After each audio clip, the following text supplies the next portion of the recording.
여러분 안녕하십니까, 강신업 변호사입니다. 이재명 정부 안에서도 터져나왔습니다.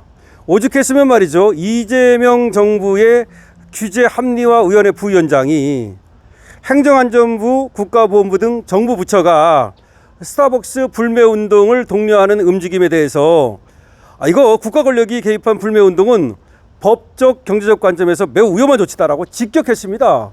그러니까 이재명 정부 안에서 스타벅스 불매운동의 위험성에 대해서 직격하고 나온 겁니다. 이재명 정부 이제 안에서 균열이 벌어질 겁니다. 왜냐하면 이재명 정부 하는 거 보십시오. 이게 정부라고 할 수 있습니까? 아니, 스타벅스 코리아 정영진 회장은 우리 국민 아닙니까? 우리 국민 건드리면 그냥 안 놔둔다고 캄보디아로 쓸 때는 언제고, 도대체 국민을 갖다가 무슨 주적보다 더, 아니 김정은보다 더 밉습니까?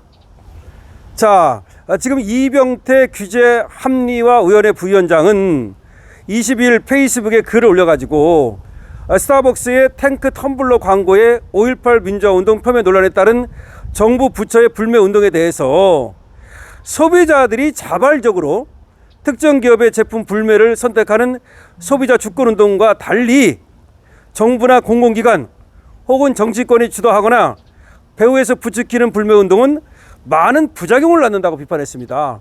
너무 지당한 말씀입니다. 한마디로 당근입니다. 아니, 불매운동을 하면 소비자들이 하는 거고 시민단체가 하는 거고 그렇게 하는 거지, 어떻게 정부가 나서고 공공기관 나서고 정치권이 나서고 이게 부추기고 더군다나 말이죠. 뭐 국민들도 참여해달라, 그게 무슨 말입니까? 윤호진이가 뭐라고 말했냐면, 행안부에서 불매운동을 한다고 그러면서 국가기관과 국민들도 동참해 주십시오. 이게 무슨 말이야 도대체가. 이게 무슨 망언입니까? 오죽했으면 이재명 정부 안에서 이렇게 노골적인 직격이 터져나오겠습니까? 이 부위원장은 현재 스타벅스를 둘러싼 논란이 도덕적 비난의 대상일 수는 있어도, 그렇죠, 도덕적으로 비난할 수 있죠. 그렇지만 불법이라는 근거나 판결이 없다는 점을 언급하면서 아직 판결이 나온 게 아니잖아요. 아직 수사가 결과가 나온 것도 아니잖아요. 정부 주도 불매운동의 가장 심각한 문제로 법치주의 훼손을 꼽았습니다. 저것들이 이제 법은 안중에도 없으니까, 하긴 뭐 법 알기로 우습게 알고 지들 마음에 안 들으면 갈아치우고, 법을 갖다 다 없애버리잖아. 이진숙이 안 나가니까 어떻게 했습니까? 법을 바꿔가지고 이진숙을 쫓아내버렸잖아. 세상에 그런 경우는 없는 거예요. 원래가 나치가 바로 그렇게 법을 가지고 장난친 거야. 그래서 실질적 법치주의를 안 하고 형식적 법치주의를 내세워가지고 법을 만들어가지고 나치가 장난친 거야. 여러분, 히틀러가 말이죠, 다 법대로 한 거예요. 의회로부터 수권법이라 해가지고 법을 만들 수 있는 권한을 의회에서 아주 부여받았어. 그런 다음에 지들이 법을 만들었어. 그래, 법을 만들고서 그 법을 지들 마음대로 만들어가지고 그 법에 따라서 그렇게 나쁜 짓을 한 거예요. 그걸 형식적 법치주의라래. 형식으로만 법치다, 가짜 법치다 이거야. 근데 대한민국이 마찬가지야. 지들이 말이죠, 국회를 장악하고 있다 그러니까 지들 멋대로 법을 만들어 버리잖아. 그거 다 우연이거든. 근데 어차피 우연은 그건 판결 받으려면 저 헌법재판소 가야 되고 오래 걸리니까 일단 저질러 보는 거야. 그리고 헌법재판소를 갖다가 자기 사람으로 채워놓고 나서 나치하고 똑같아, 나치하고 지금. 아니, 도대체가 도덕적으로 비난할 수 있지만 아직 법적으로 이게 판단이 난 것도 아니고 대법원 판례가 나온 것도 아니고, 그리고 또 설사 문제가 있다면 행정제재라든가 그런 건 변론으로 하고 어떻게 국가가 나서가지고 이렇게 불매운동을 할 수 있느냐. 또 이 사람이 이렇게 말했습니다. 명백한 법 위반이 없음에도 특정 기업을 낙인 찍고 공공구매나 지원해서 배제하는 것은 법의 감정적 처벌이다. 이건 법적 처벌이 아니라 감정적 처벌이다. 이거 감정적 처벌. 이 나라를 도대체 어디로 끌고 가려고 이따위 짓거리를 하느냐 이거예요. 무고한 노동자와 소상공인에 대한 연쇄 피해에 대해서도 언급을 했습니다. 그렇죠. 여기 근무하는 직원들은 어떻게 할 거고, 만약에 이 문을 닫는다면 말이죠. 소상공인들은 어떻게 할 거고 말이죠. 글로벌 기업이나 대기업을 타깃으로 삼더라도 실제 타격을 입는 가맹점주, 협력업체, 납품농가, 물류 노동자 등은 대부분 평범한 소상공인과 직원들이다. 아니, 그렇게 말이죠, 일자리를 만들어야 된다고 떠들면서 말이죠, 스타벅스 코리아에서 일하는 사람들은 생각 안 합니까? 거기 관계에 있는 그 또 물류 또 직원들이라든가 내지는 그런 물류 업체라든가 하여튼 또 하청 업체라든가 거기는 생각 안 합니까? 기업을 벌어내다 죄 없는 자들을 처벌하고 경제 약한 고리를 먼저 끊어버리는 그런 결과를 초래한다. 너무 당연한 말이에요. 너무 당연한 말이어서 할 필요도 없는 말을 갖다가 오죽했으면 지금 이렇게 이재명 정부에서 지금 한 자리를 맡고 있는 사람이 얘기를 하겠습니까?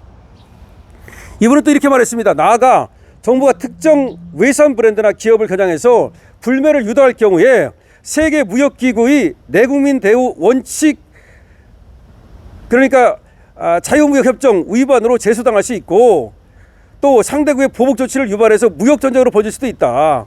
그렇죠. WTO에 제소당할 수도 있고 그런 얘기입니다. 상대국의 보복 조치, 미국이 보복할 수 있는 거 아닙니까?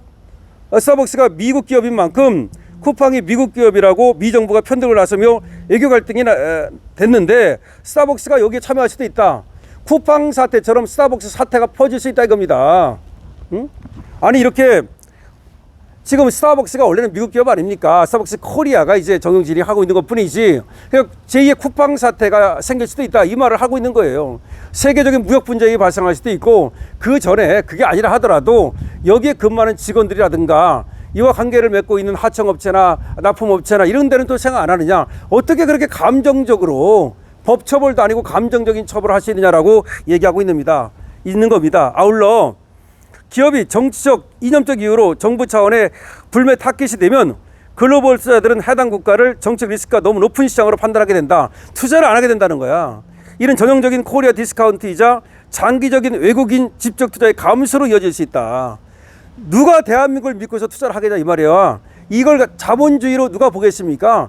사회주의로 보거나 공산주의로 보지 않겠습니까? 위험한 시장으로 보지 않겠냐 이 말입니다. 특히 이 부위원장은 이렇게 말했습니다. 2021년에 중국 공산당 청년단이 주도한 HMM 나이키 불매 운동과 2016년부터 17년까지 한국의 고고동 미사일 체제 이 배치에 따른 중국 공산당의 롯데마트 강제 철수, 이 보복 사례를 보듯 자국 노동자 피해와 국가 평판 추락이라는 부메랑으로 돌아온 반면교사, 이걸 우리가 알아야 된다. 다시 말해서 중국 공산당도 그런 불매 운동을 하지 않았습니까? 과거에. 그리고 중국 공산당이 롯데마트에 대해서도 강제 철수 보복하고 이런 거 있지 않았습니까? 그런데 마찬가지라는 거야. 우리도 마찬가지 이런 식으로 만약에 보복을 하다가는 미국으로부터 그에 따른 보복을 당할 수도 있고, 국제사회에서 한국은 믿을 수 없는 시장으로 그야말로 완전히 찍힐 수도 있다는 얘기를 하는 겁니다. 그러면서 마지막으로 이렇게 말했습니다. 정치 권력이나 국가가 개입한 불매 운동은 주로 권위주의 국가에서나 외교적 압박 카드로 사용하는 것이다. 정상적인 자유시장 경제 민주국가에서는 좀처럼 볼 수 없는 일이다. 우리가 중국과 같은 권위주의 권력이 되어서야 되겠는가? 또 이렇게 얘기를 했습니다. 그러면서 저번에 김용범이가 그렇지 않아도 국민 배당금 이런 얘기 해가지고 지금 국제사회에서 한국을 바라보는 시선이 굉장히 차가운데, 도대체가 말이죠. 이렇게 되지도 않는 그런 감정적 규제를 하는 것이 말이 되겠는가? 이분은 이병태인데요. 규제 합리화 위원회 부위원장이에요. 규제를 합리화해야 될 거 아니냐는 거지. 아니 감정적 규제 아니야 이거는. 법적 규제도 아니고 정치적 규제 아니야 이거는. 도대체가 규제를 한다면 행정적 법적으로는 할 수 있어요. 하지만 정치적 규제는 안 되는 거고, 더군다나 감정적 규제는 안 되는 거예요. 도대체 국가기관이 나서서 감정을 부추겨가지고 국민들을 부추겨가지고서 도대체 스타벅스 코리아를 갖다 죽이겠다는 이 망발이 도대체 어떻게 나오는 것이냐. 이재명 정부 안에서도 직격탄이 터진 겁니다. 이재명 정부 지금 말이죠, 이거 얼마 못 갈 것 같은 조짐이 많이 보입니다. 아니 오직하면 조규제마저도 말이죠, 나치를 갖다 언급했겠습니까? 그런데 여기 마찬가지로 이재명 정부 안에서 지금 규제 합리화 의원의 부위원장, 규제를 합리화해야 될 거 아니냐는 거지. 왜 기업을 규제를 갖다가 불합리하게 하냐는 거지. 왜 기업의 규제를 불법적으로 하냐는 거지. 할 말을 한 겁니다. 자, 이재명 정부 안에서도 말이죠, 이런 목소리가 나와야 됩니다. 이재명이 뭐라고 그랬다 그래서, 윤호중이 뭐라 그랬다 그래서 거기 푸들처럼 말이야 꼬리를 흔들고 그러지 말고 할 말은 하라 이거야. 할 말은 하라 이거야. 그 직을 못 맡는 한 있더라도 그래야만 당신이 떳떳하게 말이야 이완용 안 되고 살 수 있는 것이지, 쪽팔리게 말이야 이재명한테 꼬리 흔들다가 조금 더 뭐 공직 해먹을지 모르지만 그래봤자 아무것도 아니라는 걸 알아야 돼. 너 그래봤자 아무것도 아니야. 이재명 정부 그래봤자 몇 년 있으면, 아니 몇 년이 못 갈지도 모르고 그 권력은 바람처럼 사라지는 거야. 그리고 불명예만 남는 거야. 이재명 정부에서 이랬다는 거, 그리고 스타벅스 코리아 죽이기 앞장섰다는 거 두고두고 불명예만 남는다 이거야. 그러니까 이 불명예는 1000년을 가는 거야. 그러니까 네가 몇 년 그 권력 해먹었다 그래서 아무도 기억하지 않아. 나중에 오히려 말이야 불명예는 천년을 가는 것이고 권력은 몇 년 못 가는 거야. 그러니까 이재명 정부 안에 있는 사람들도 바른 목소리를 내라 이거야. 바른 목소리를. 유로정처럼 저렇게 푸들처럼 꼬리 흔들지 말고. 자, 강신업 TV입니다. 강신업 TV는 대한민국의 자유민주주의와 자유시장 경제를 지킵니다. 그리고 스타벅스 코리아도 지키겠습니다. 강신업 TV입니다.